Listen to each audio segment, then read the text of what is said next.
Good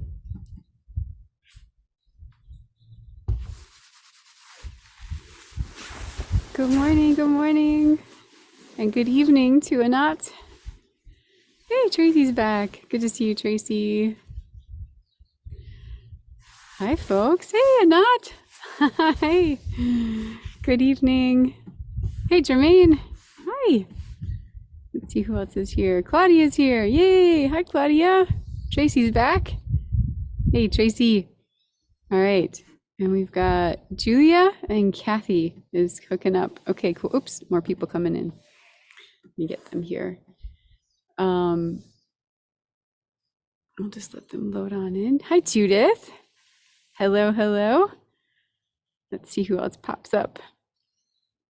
All right. So Julia is here and Kathy's here too. So folks are in, hi Kathy, or Julia, hi Julia. Folks are invited to just find a comfy place inside or outside to sit. And Jermaine, did you have something to say? Yeah. I just wondered what happened to our other leader. Not that I'm saying any, I just wondered what happened to her. I probably missed something when she left. Yeah. No, I just keep forgetting to mention that. Yeah, that's a great, thank you for bringing that up. She works for Audubon, and so she's off to do her stuff. She got busy with that, and so she's off to do her work with Audubon. And I just I would get myself all focused on our sits, and I would forget to mention that. So I'm sorry, I forgot to mention that to you all. Yeah. Oh, and just for everybody to know, the Stellar's Eagle is back here in Booth Bay, Maine. Well, I'm actually in Maine right now to go see the Stellar Sea Eagle today. Yeah, an hour away from me, I think. If you need a place to stay, let me know. Thank you. Yeah, for those who know Dan Gardoki, this is his house. I'm actually here at his. I just drove here this morning, and we're gonna go try and see it today. Have you seen it, Jermaine? No. No. I chased it when it was here before a couple of times. Oh, cool. I would get there and there'd be a million people with scopes, and it would have been 10 minutes ago, and I just, I know. Well, we're gonna try. It's fun to hear about it. Cool. We're gonna try our luck today. Yeah. So for everybody else, just go ahead and grab a cozy seat and let yourself just settle on in. So if you got a nice big. Oops. Mute myself there. Okay. And so since I am in a new place today, I thought I would play with that with all of us. And hey, Dawn, good to see you. And Della, yay! All right, this is great. So yeah, you're in a comfy place wherever you want to be, inside or outside. You're welcome to have your screens on or off, whatever you're most comfortable with. I always love to see people's faces, especially toward the end when we get to chatting. So we're going to spend the first bit of the sit just sitting, and I'll guide us through some practices, and then the last portion we're going to chat. So we'll get to ask questions, tell stories of our sit and whatnot. So and for those of you who just jumped on and didn't hear, I am currently in Maine at Dan Gardoki's house, and we are going to go try to see the Stellar's Sea Eagle, who just showed up a couple days ago again into Maine. So I got here early this morning, or just a little while ago. I left early this morning from my house.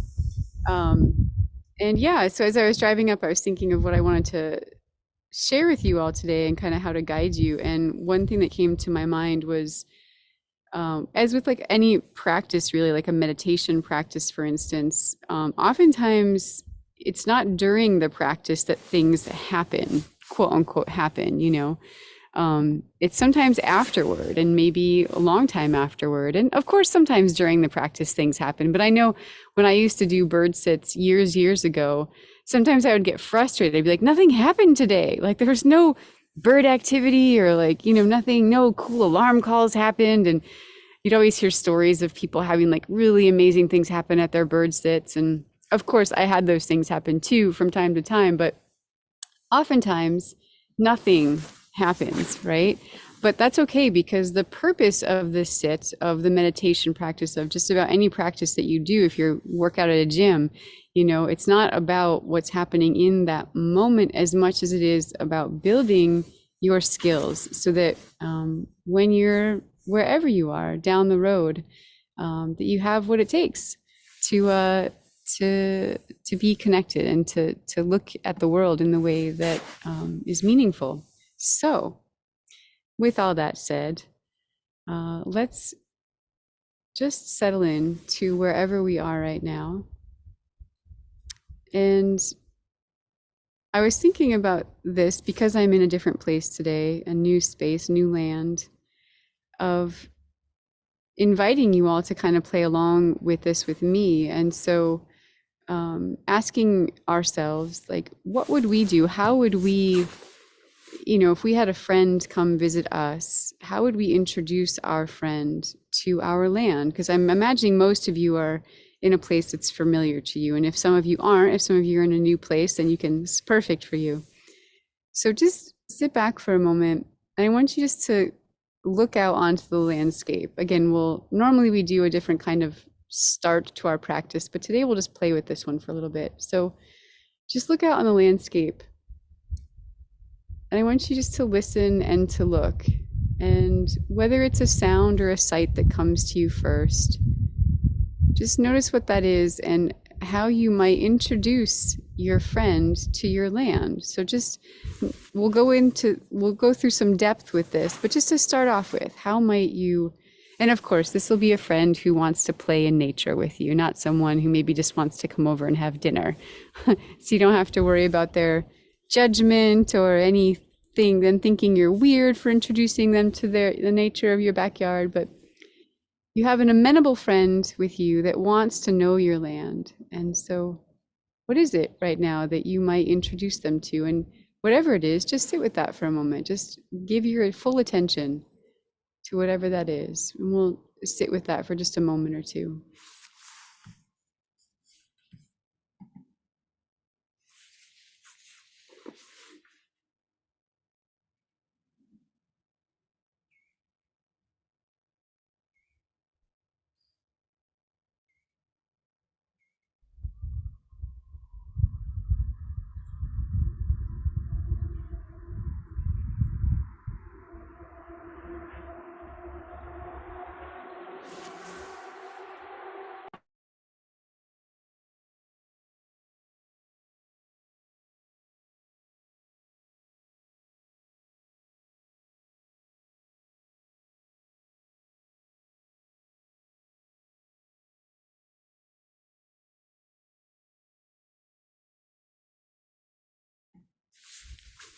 So some of you may have already done this, but a nice way to introduce someone initially to a new place of land is to simply ask them to be quiet for a moment and just to settle into their own body. Notice what parts of them might be rushing and quick. Maybe ask them to take a nice deep breath. Smell the air. Noticing how the air is different in this new space compared to what they're familiar with.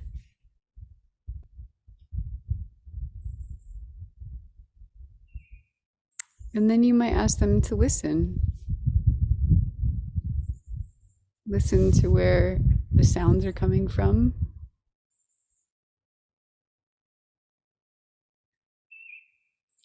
If any of those sounds are familiar to them or not so.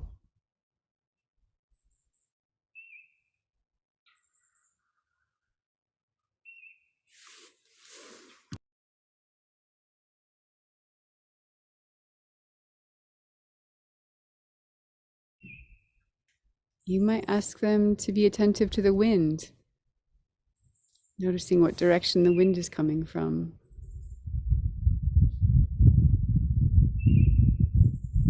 And if they can tell you what direction north is.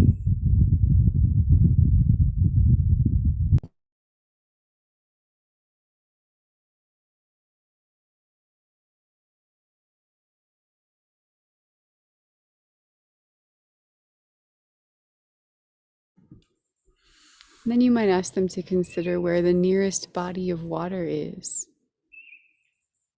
and how they might know that. So we're just helping our friend get oriented to our land.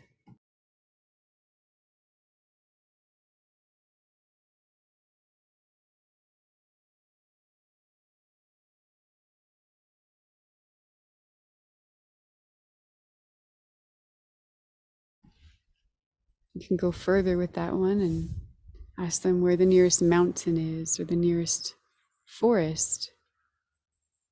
Or if you're in the desert, maybe where the nearest saguaro is,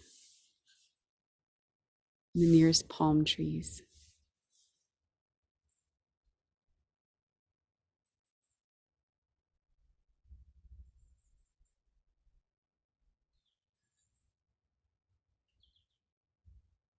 And you can ask them to consider where the nearest largest human habitation is. So where all the humans gather together. Where is the largest one that's most close to you?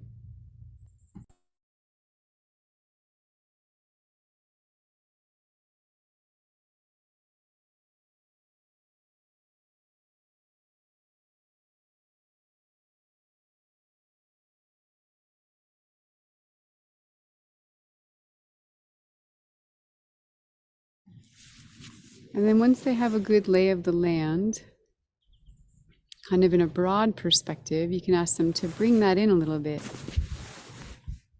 and think about the land right in front of them. And just look across the land in all directions.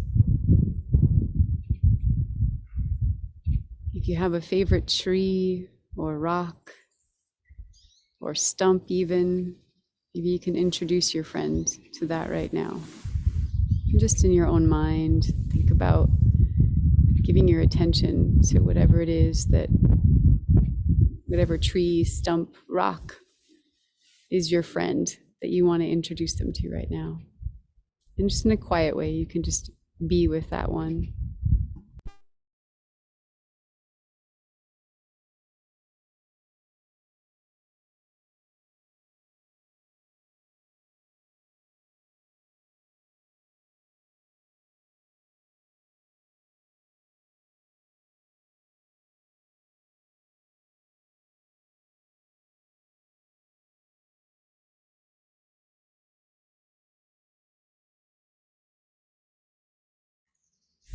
You can think about what is it that's special for you about that tree or rock or stump. Is it maybe where the pileated woodpecker always lands, or maybe the owls had their babies? Whatever it may be, just let yourself go a little bit deeper into that connection that you have with this one.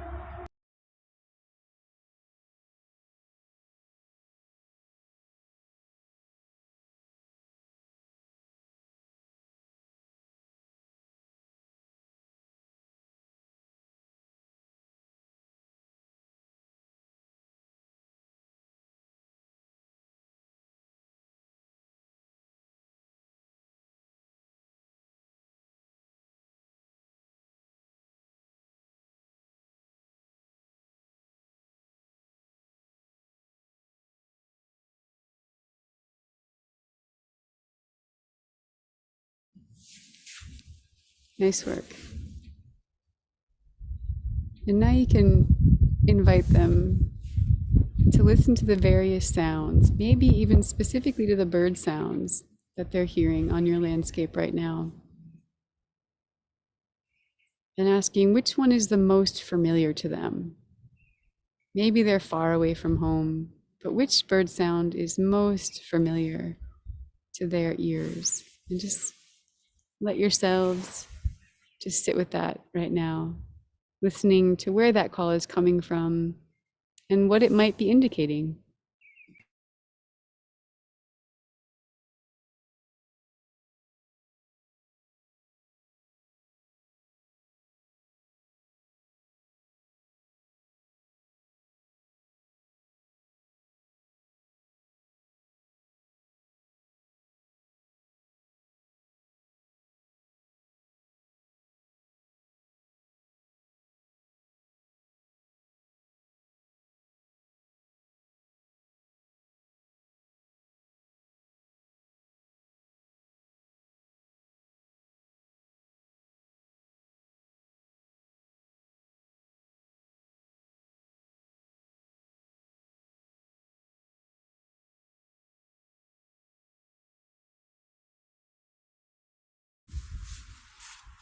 Now you can ask them to consider which bird sound is most unfamiliar to them.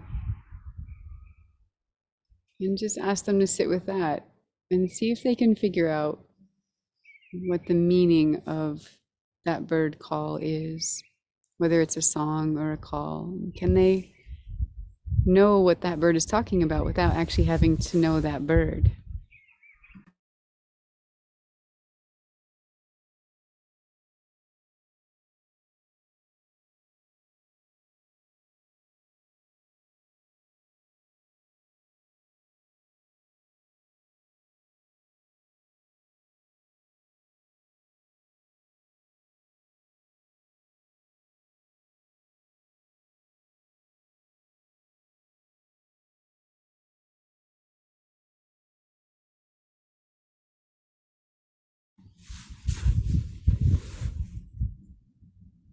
And then you might ask them to consider the relationship that that unfamiliar sound has with the one that's more familiar. Is there a relationship between the two? Are they connected in some way?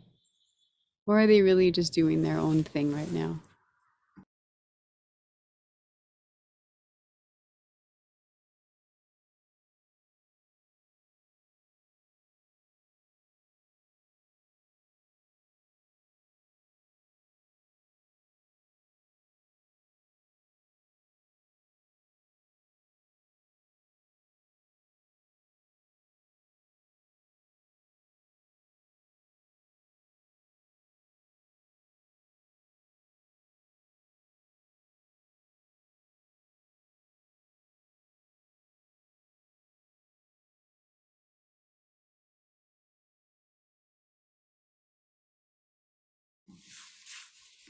And to expand this a little bit further, what relationship do these sounds have with, say, the wind or the traffic or maybe the human activities around you right now?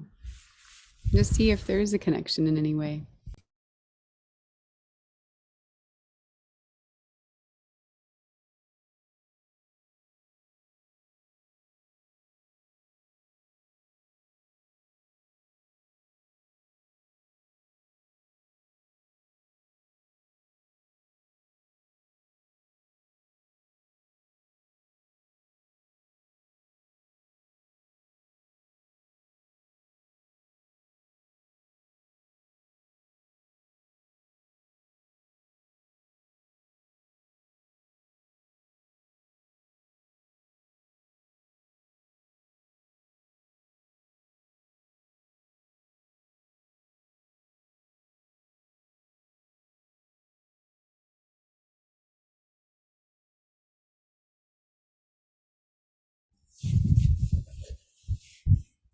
Now you can consider telling your friend a little bit about the mammals that reside on your land and where they move.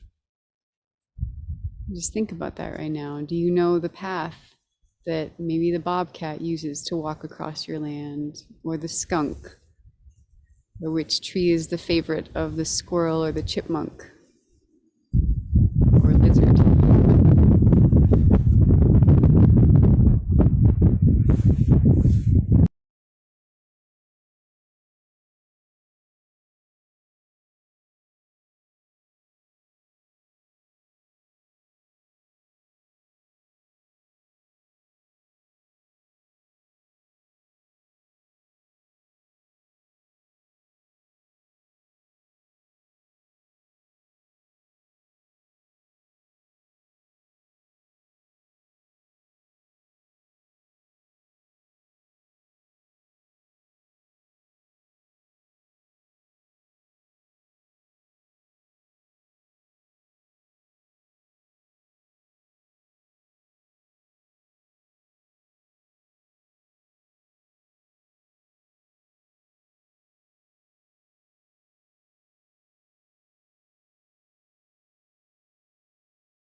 And now for the next little bit, you can invite your friend, and I'll invite you too, to just let yourself take it all in.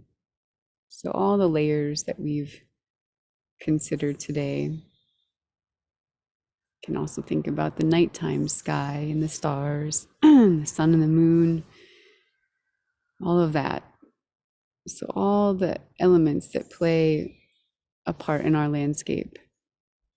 And just let yourself just sit with it and absorb it all right now for the next 5 or so minutes. We'll just sit in silence and enjoy your place.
So, though some of us might be sitting in a bit of a reverie at the moment. I want to shift your awareness a little bit, wake us up a little bit.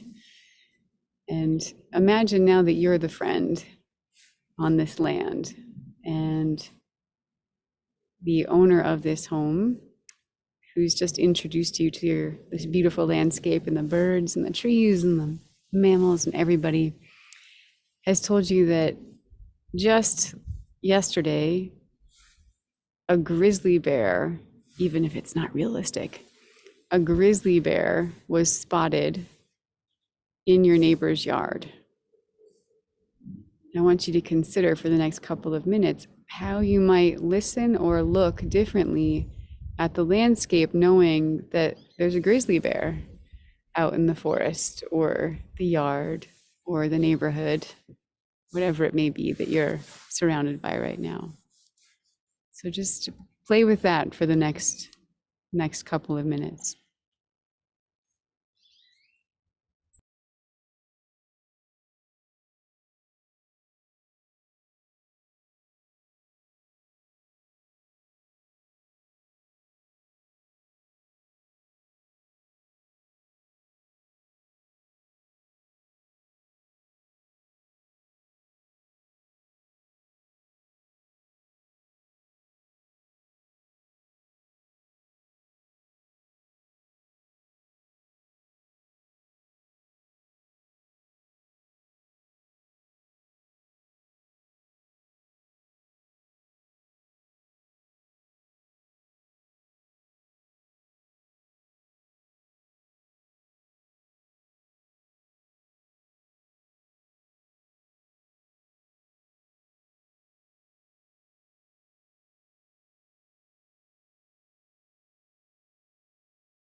Okay, nice work, everybody.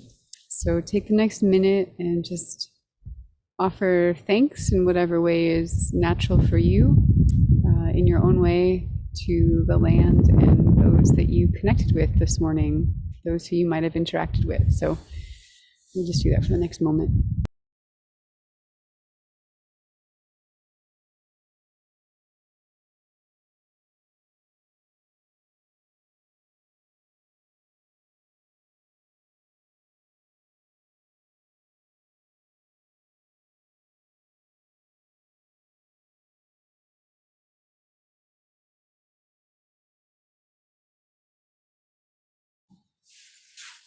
All right, so now is our chance. It looks like something's funky is happening with your, oh, there she goes. Okay. Yeah, I realized that. I've turned it off now. Yeah, that's great. So now's a chance for us to share any stories that came during our sit time.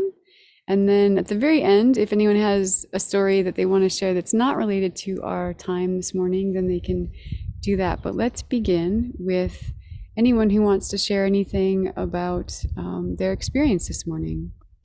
What's that like to invite your friend to meet your land? Yeah, Claudia, go ahead.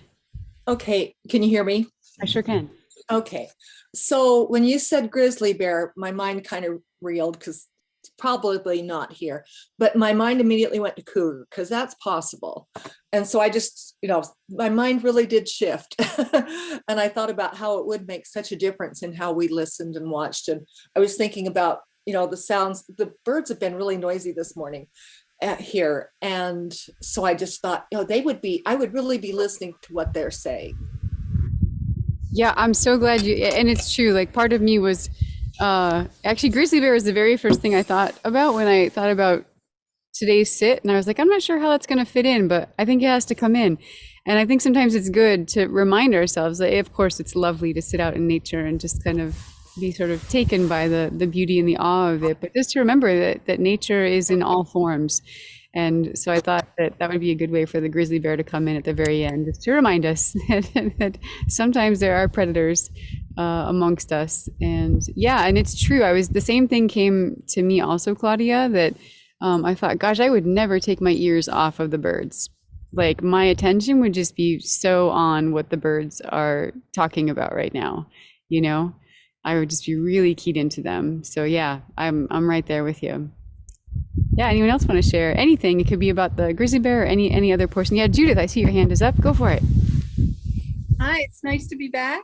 Yeah, and I really enjoyed the exercise today because it had been a long while since I'd been out here and done this for a number of reasons, but it was perfect. It was a reintroduction to what was familiar, but yet not. It was a reminder of each aspect of what I have in front of me and each layer. So I really appreciate that a lot. And it got me sort of back in. And you said at one point, maybe there's a bird, and then right then the bluebirds were starting their little chirrup, chirrup, that kind of nice noise. And I thought, oh, that was perfect, So thank you so much. As far as the grizzly goes, my mind immediately went back to hiking in the Tetons when we were surrounded in the fall by grazing grizzlies. Yeah. Couldn't see them, but we could hear it. And that fear in the belly of okay, I'm going to make it to my destination. Immediately came back. And just as you said, it was a reminder of the wild, the real depth of the wild that's out there. So yeah, I would be very, very cautious with something in my next yard here. So for sure. Thanks so much for being there. Really love it. Yeah, Judith, that's so sweet. I know, it just, for me, again, I know people came in at different times, not everybody heard, but I'm up in Maine today. And so I'm in a different area and different home and just kind of wanting to be introduced to this land right now and build relations. And I've been here plenty of times before, but it's, yeah, I think it really is special when you can look at your own land in that way with kind of fresh eyes. And that's great. Judith, where are you? If you can remind folks where you're calling in from. Columbia, Maryland. Maryland. Okay, great. And Claudia, how about you? Just to give... I'm in Utah. Utah. Okay, great. Just to give folks perspective when we're talking, it's nice to kind of know where folks are from. Yeah. Anyone else want to share about their experience? You can just wave. Yeah, I see Linda's hand and then Julia. Go ahead, Linda. Okay. Can you hear me? Okay. Yeah. Yeah. Okay. Well, I happen to live in grizzly country. I'm in Northwest Montana. And if there was a grizzly in my neighbor's yard today, I would be really concerned because the only reason they'd be out of their dens from hibernating would be they were hungry and that they knew there was food close by. So I would get the bird feeders in really quick. I would make sure the shed was secure. I would make sure all the neighbors knew. We have like a phone thing that we call each other if there is something like that happens, because occasionally in summertime, the grizzlies will come through and they never usually bother anybody. But, if you've got food attractants out, it's a whole different ball game. So, 'cause the only reason grizzlies want to be around people is for foods. But I would be very, on some level, it would be very exciting to think that a grizzly was coming through here. I don't know, as long as everybody was secure with the their home, they had things locked up and they didn't have food attractants out. It would be cool. We're right between the mountains that lead into Glacier Park and a river. So we do tend to get predators that cross this area. So it does make you be a lot more careful, but it's also somehow it heightens your awareness. I mean, it can be scary, but it heightens your awareness too. And everything was really wonderful out here with the birds today, right in the middle of when we were, you were guiding us through teaching our friend or showing our friend, a bald eagle started calling over just right across the meadow from where I am. I could hardly believe it. I looked over and there he's sitting there in this large ponderosa pine tree across the road from me. And then he flew off and then he came back again. He flew across the meadow and he was calling the whole time that he was flying across. I think he was heading to the river. So, but I thought, wow, 7 years of good luck or something, It's gotta be something wonderful. And this week, yeah, this week has been so cool with all, like you recommended, going out and sitting in the early morning, and it's still dark here in the early morning, and I go out and I just hear all these birds. It's just been amazing how much life there is out here at this time of year in Northwest Montana. We've got tons of snow. It's so cold. We hardly ever see the sun. It's just like really wonderful. So. Oh, that's so exciting. I love hearing that. And I think it's inspiration for all of us, like even in cold Montana, that you're hearing birds early in the morning. Thanks for that's an inspiration that you did that, Linda. Awesome. Yeah, thanks for the whole story. Thank you. Brave woman. All right, Julia, I think you were next, and then Della. Yeah. My thought had to do with the layers of sound. And I hadn't really thought about it before, but I have a water feature and I hear it and that's really nice. And the wind was blowing and so on, wind chimes going. But I thought how important it is to have layers, because and that the birds have a layer or layers among themselves, or they wouldn't be heard by each other. So their song, they're not really competing with the sound of running water or other sounds in the landscape, the wind blowing and so on. So and how important that is, that they need to hear each other. Yeah. They're not doing it for us, but they need to hear each other. And how important it is that the sound doesn't compete with something else, and probably the same for other animals too, that their sounds are in layers and not just all competing with each other.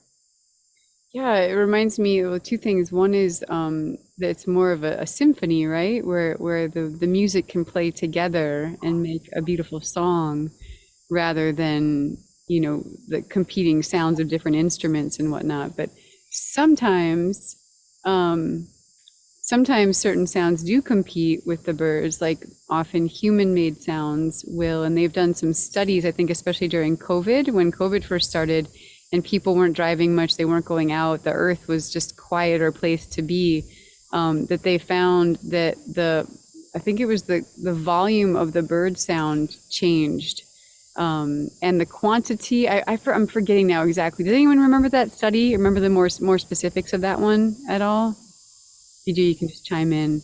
But look into that, because it is fascinating what happens to birds when they're in, an area that has more people, and more human sounds versus fewer. But yeah, Julie, that's an interesting perspective, the layers. Thanks for shining light on that. Yeah. All right, Ms. Della. Okay, I was going to go back to your grizzly bear. Yeah. And my first thought was, I've never seen a grizzly bear track or scat, and this would be a great opportunity to see that.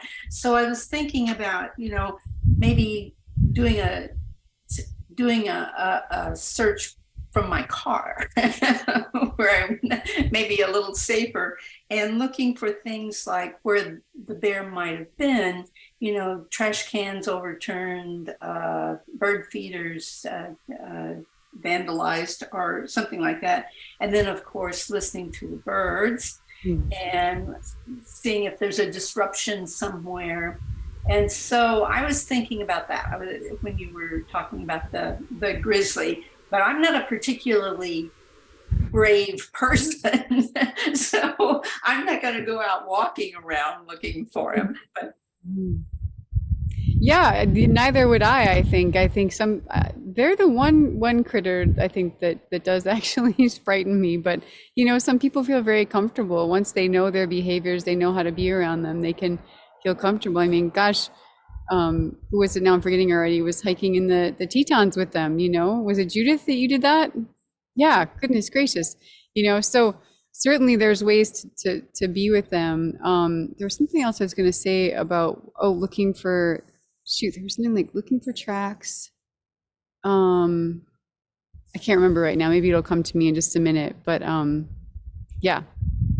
I would not. I think for me, like it would suffice to just listen to the bird. It's not really just, but to listen to the birds and see what they're telling me about. Oh, I know what it is now.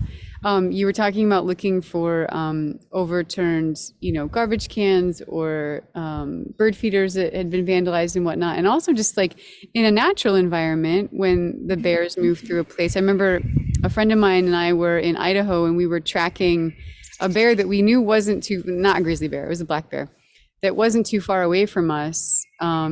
We just had the whole day just to wander in the forest, and so we were doing that and we knew there was a bear ahead of us. We never actually saw it, but what we saw were all the rocks like turned over. So we could follow it. We could keep following it because the rocks were turned over, and then some stumps would get torn up to get to the ants. And it was just amazing to watch the trail of the bear without seeing its actual footprints. We could see all the things that it had been like lifting up and turning over and looking at to try and find some food. And so, yeah, that's a really good sign to look for, Della, for sure. The scat and the other, visible sign that the bears leave. Yeah. Right on. Anyone else want to share a story? Yeah, Anat, go for it. Hello, everybody. I'll have to turn off the camera if it's jumping again. It's good to be here. I feel so grounded here because, I've been a couple of weeks in England, and I was the visitor there. Did a lot of walks and met some new friends, bird friends and others. And the strange thing is how, when you walk with friends and your eyes keep searching for the birds and not listening really to what your friends is saying. And it's really sort of rude, but you feel, hang on, I have to switch this off. It's really a good feeling because I feel so much more connected to the nature than sometimes to people. It's really, I know it's not really a nice thing to say, but it's how I feel. And just be back here, it's, we're sort of there's a storm coming here from Greece now, and I feel for the birds, and I know that I've been looking around to see how they feel, and they're okay. They're okay. There's nobody in the streets out here. Nobody is walking around because of the storm, but they're okay. So it's really nice to be back and to see that everything is back in place. So, and it's good to be back here with the group. So thank you, everybody. Yeah, it's good to have you back, Anat. And I think that for me, that's always such a heartwarming thing to be in sort of unfamiliar territory with people that you may know or not know, but still know that the birds are there to connect with, whether you actually know them specifically, but pretty much wherever we go in this world, there's birds that we can bring into our connection. And Yeah, that's again, like coming up here, I know there's going to be some birds that we'll see today that I'm not familiar with, but then there's other ones that I know, and it's just like, oh yeah, like I'm always home, you know, there's always that sense of home because nature's there with us. Aw, thanks for sharing that, Anat. Yeah, and also it's really nice to find out that the same birds wake me up in the morning here and there, so it's really wonderful. Is that right? Which one Yeah. was it?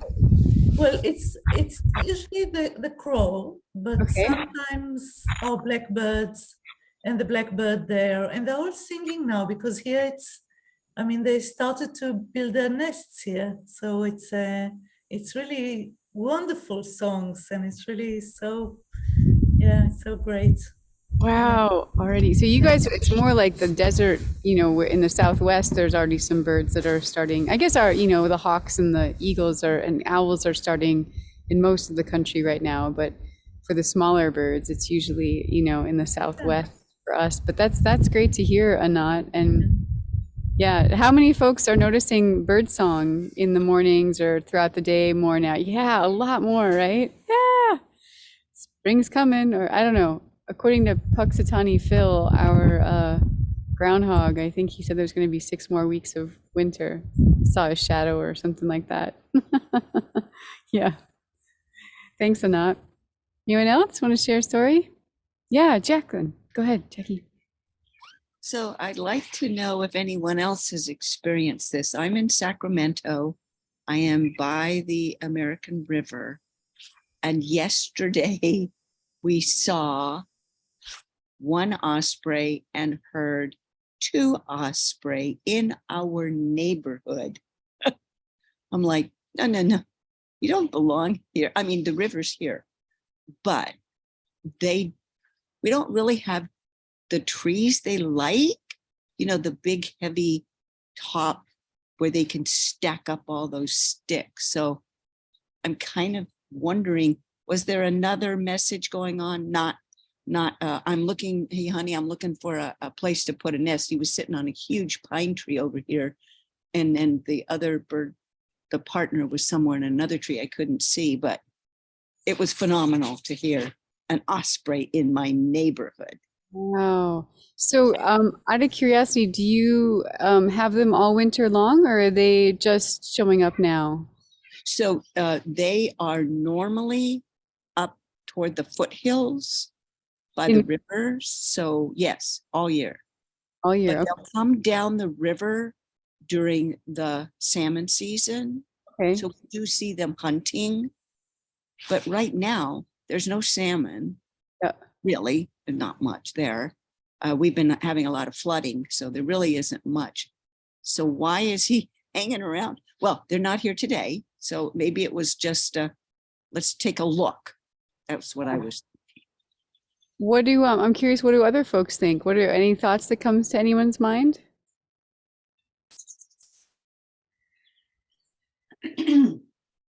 Go for it. Yeah, Della, anyone. Yeah, I'm thinking that the hawks and raptors are entering their breeding season. And so they're out and calling, trying to find their mate or hook up or whatever. Yeah, that's what I'm thinking. Yeah. And I saw 2 red-shouldered hawks yesterday, where I usually don't see red-shouldered hawks. And they weren't together, but I have a feeling that maybe they were out looking for a mate. Okay. Awesome. Thank you for that, Dilla. Anyone else have thoughts around it? Anything different that they want to share? I'm not a West Coast person, but I have seen osprey nests on broken off trees on the tops of them. I mean, and little platforms that they leave out there on near the water. So I'm not sure what kind of trees you're talking about, but anything will do if it's in the right spot and there's food nearby, I guess. And this is the time of year for them to be coming back. So I hope they're going to be near you.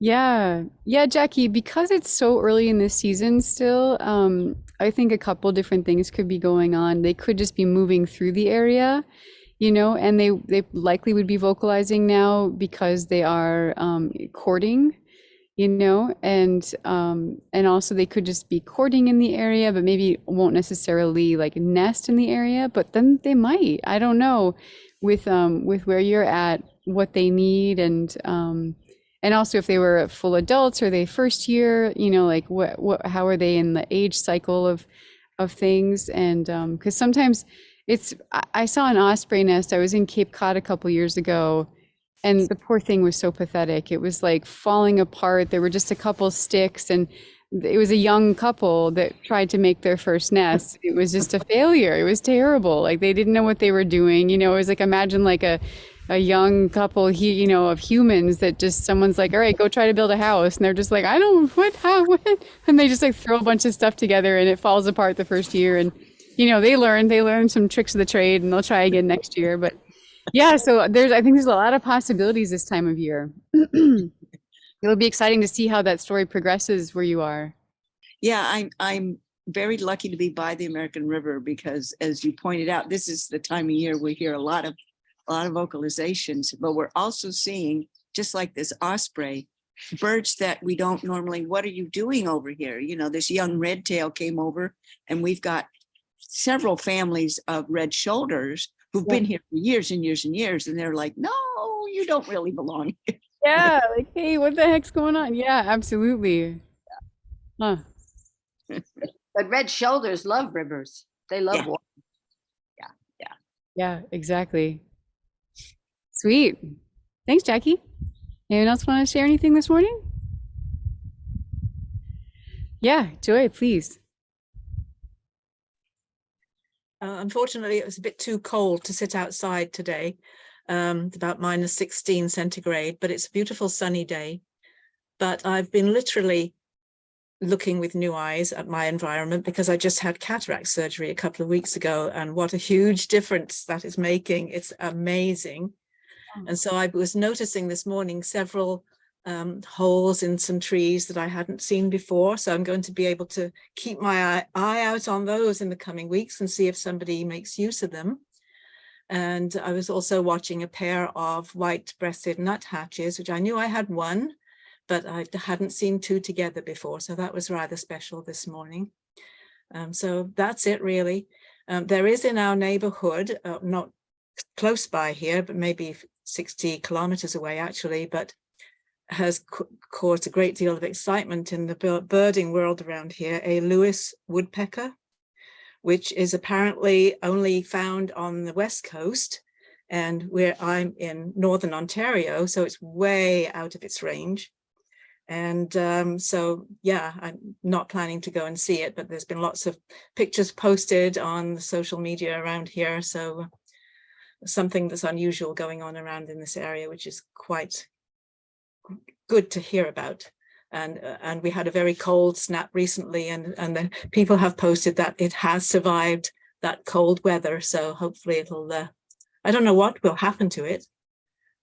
Yeah, Lewis's woodpeckers are awesome. They're if you've never seen a Lewis's woodpecker, look it up. It's one of the coolest woodpeckers. It's pink on it. There's lots of pink on the woodpecker. But one thing that's good to know about them is they live in Colorado and cold places, so the cold shouldn't be much of an issue for it.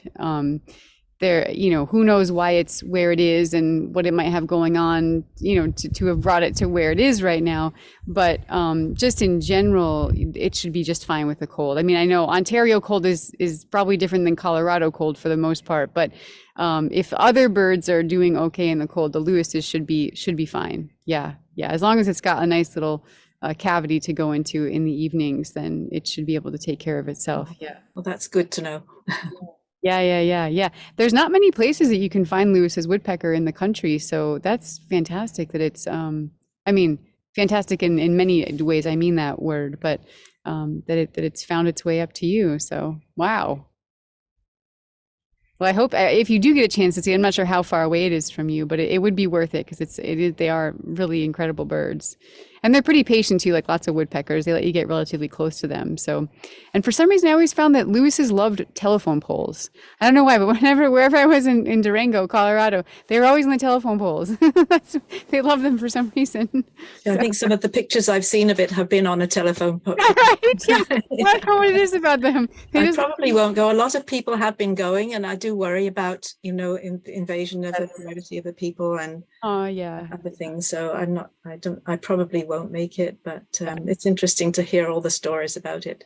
Yeah, absolutely, absolutely. But I love that you think about that, Joy. I think that is really good to consider our impact on the ones that, you know, come from far away, because, you know, I don't know, maybe there's something with their health, maybe they're just confused, maybe they wanted to be there, who knows, but to have that many people looking at them, yeah, it'll be interesting. I'm curious what it's going to be like when we go look for the stellar sea eagle. I think because of where it usually is in the trees, it's typically far enough away. Like you have to, you know, get a scope on it usually to see it. But I don't know. I never went. I was never able to see it last year. But I know that sometimes, you know, it can be kind of invasive. People who get excited to go see rare species. So it's really important to think about that. I'm glad you brought that up. That's a good perspective to consider. Yeah. Thanks, Joy. Wow, lots of fun bird stuff happening. Great. And I think Rondine was here before, and I'm sorry, it sounds like she was having some issues with her sound, and I didn't have any good suggestions, so I didn't chime anything in. But yeah, it's great to hear from everybody. Let's see. Okay, cool. So, all right, everybody, unless any other stories, did I catch everybody's? Anyone want to share anything else? Anyone that's on the call? Okay, yeah, Julia, go ahead. So yesterday, Tulsa Audubon had a field trip to the Sequoia National Wildlife Refuge, which is, an hour and a half from Tulsa. So it was nice. And the weather was beautiful. We had two really good leaders, and this snow geese overwinter there. And we saw at least 1,000 snow geese. That was just a real thrill for me. I'm a cheap date on a birding trip, you know, anything, I get all excited. And we saw a lot of different things. And first time in my life I'd ever seen armadillos in the wild. Yeah. Live armadillos. They're kind of cute, but I'm glad they're not in my garden. And so it was a wonderful day. And I just, I'll just share that. But it was good to know that there's a place, the surrounding farmers, they have made deals with, they actually pay them to plant corn and grains so that the geese will have some food sources in the winter and so on. Yeah. So that's helpful. Did you get to see them fly over, like do a flyby kind of? Oh. Yeah, we saw some grazing, you know, a few hundred in a field, and then probably 2 or 3 groups flying over. Yeah, yeah. As well. They're spectacular to see that many. I mean, I know it always makes me think about like 100, maybe not even 100, but just even 100 years ago, like how many more birds there were, and the huge flocks that you often hear about that used to exist of all different species. And I feel like when you can get close to like the snow geese or the sandhill cranes or those large gatherings of the waterfowl, that's one of the places where we really can just catch a glimpse of what that must have been like, you know? Yeah. And another thing that was just so impressive, there were white pelicans on the lake, and they're just beautiful birds in flight. And it's the first time I'd ever noticed, they always seem to be in formation, like the blue angels that fly this time, they're always they're in a diamond or something. The pelicans, they seem to fly and even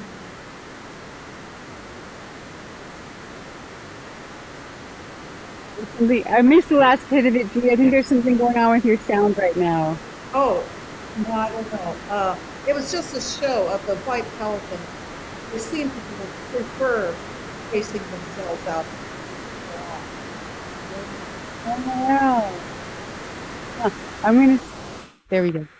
I'm going to have to stick you on mute at the moment just to There we go. I think that's has calmed it down a little bit. It might be, it sounds like the what's it called? Like not the engine of your computer, but you know, like when the fan is going and maybe it's causing some background noise. Anyway, all right, everybody. It was so lovely to hear your stories, and yeah, thanks everybody for showing up today. We had a really nice crew, and I appreciate all of what you observed and were willing to share that with me today and with all of us. So thank you so much, and looking forward to seeing everybody next week. All right, have a beautiful day, everybody. Kristi. Let's see. Bye. Bye. Bye. Bye, everybody.